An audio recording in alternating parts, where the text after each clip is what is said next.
So, Sean, you are called by the athletes professor of marathon. In your daily life, you're a geographer, right? Yes. What do you do especially for Haile and his races? Well, as a journalist, I also am a journalist. I have covered many marathons, over 100 marathons, and in each one I keep track of the data, the pace, the tactics, and how they're run. And it started with Paul Trigat, helping him try to get his mind around the race, to understand it. So, I've had the fortunate of working with both Paul and Haile as students of the marathon, teaching them how the tactics are employed in the marathon and how to best apply their talents to the race. So what is the tactic you recommend to Haile? Well, for Haile and for Paul, the key thing was when they made the transition from the track to the marathon, is they applied the same tactics, which on the track, they are concerned most about the finish, of how strong that they can finish the race. And in any marathon, if you cannot sustain your pace to the finish, the pace will drop off and the time will be very poor. Does it mean that to start too fast in the beginning is wrong, is a fault? Too fast if you cannot pick up the pace at the end, because most marathons, most record marathons are achieved with a very fast final 10K or 5K. And so they have to find a pace that is quick enough, because if they go too slow, the record will be not possible. So they have to be in the vicinity of the record, but saving physical energy and, most important, mental energy, so that they can make a big push over the final kilometers. So, and you have developed special maps. Can you show what is the specialty here on the 2008 run of Haile? Yes. Well, the maps here, basically, they show the race route and then the pace for each kilometer along the race. They're color-coded, so the yellow and the orange are the slower ones, and the darker colors are faster ones. And accompanying it are data of each, the time, the split, and the average pace at each one here. Okay, that means Haile started last year, 2008, very slow, and he finished very slow in the last or in the first kilometer. It was a little deceiving, yes. Okay. The first kilometer, sometimes first kilometer marathon is usually either too slow or too fast, because the athletes at the commotion, the start, take some time getting the rhythm. But after the first kilometer, they got right on pace throughout. Okay. Last year, when Haile set the record, the pace was very consistent, throughout, and a little bit of big push. You can see the dark colors here at the end. So he executed his tactic very good.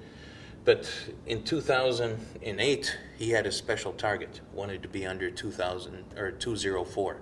Okay. And so he had to be a little more aggressive at the start. Which you can see here, kilometer 3, 2 minutes 49, and then 51, 2 yeah. minutes 51. Well, That's at amazing. 5K, he was 14:34. Then, so he's almost 9 seconds ahead. Yeah. But then it became very consistent pace throughout. But then when he started his big push towards the finish, the pace was picking up. Wow. Now, at 40 kilometers, see, I am in the lead vehicle, telling him what the pace is at. This is the car where the clock is on top of the roof, Yes, right? there's a clock on top, and then I am operating a message board and telling them, at what their time is. Like this, at 35, I tell them they're 1:43:06. I tell them the previous kilometer was 2:59, and I give the projected finish time. And, Okay. At 35 kilometers was maybe 2:04:10. But as the pace is picking up here, at 40 kilometers, I tell him that he is exactly 2:04:00.